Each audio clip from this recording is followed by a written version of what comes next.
Hey there, Sharon Horne-Ellstrom here. Welcome to day 2310 of What You Up To Now. Today we're talking about and setting a SMART goal for mental growth as we're applying the growing process for the Let's Grow annual challenge.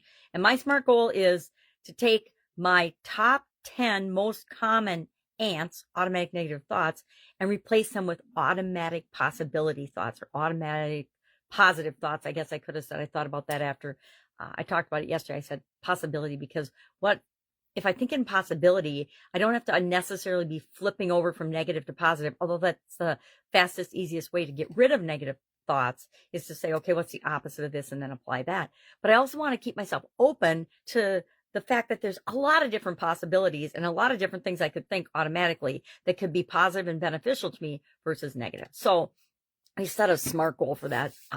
We're setting a SMART goal. That's step one of the growing process. I guess I should grab my graphic and show my awesome ability to write backwards graphics. I know it's pretty funny. I don't know if I made any mistakes on this one. I'm getting better at writing backwards because with Android, as much as people give me a hard time, they're like, oh, you can just do this or that. And I'm like, yeah, no, not on Androids, not on Android phones. So thank you, iPhones, for figuring that out and making it possible for your users, but I am an old school Android phone user. All right. So today we talked about that and we set a goal for a mental growth area or aspect of our life. Everybody picks a different one because that's the power of the challenge is you make it your own, just like you need to do everything, right? We have to make everything we learn our own and then apply it in a way that makes sense for our life.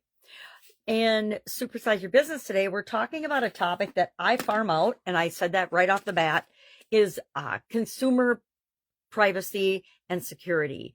Those are things that are not in my personal wheelhouse, and I don't want them to be. It's like accounting and taxes. I gave those up, I don't know, 35 years ago, and I hire experts. I manage the process of how it gets done and review the results and the key steps along the way, and I make sure and manage the process and ensure that it's done. But I don't personally do it. Why? Because it's like tax laws. They're changing all the time. They are extremely detailed and specific. And I shared my actual strategy with respect to these type of topics is not to be reactive, but to be proactive and to be ahead of the curve. It's like food safety. I and my organization, I never once worried about a USDA or an FDA or a Department of Agriculture audit because I knew that our processes and practices were more than what was ever expected by the law and the guidelines. And we would change and improve those. We would review them every year. We would do data audits every year. We would do food safety audits every year, usually more often than that, but annually at a bare minimum or whenever there was a process change, whenever we got a new ingredient, whenever we got a new supplier, etc., it triggered an automatic review of our processes and systems that could possibly be impacted or affected or changed in any way by that. And that served me very, very well for 3.5 decades in the food industry and has continued to serve me and the clients, the people I serve and work with extremely well as well. Because if you stay ahead of something and if you're making the world a better place and doing what's right in the first place, you seldom, if ever, have to worry about any rule or regulation or guideline or law that comes down the pipe. I would say, with the exception of some stuff like COVID and all that craziness, I don't know anyone that actually had previously anticipated a pandemic and had that built into their contingency plans. I know I certainly didn't. But I also know that whenever anything happens that's unexpected, we have processes and systems in place to respond and react as quickly as we possibly can. All right.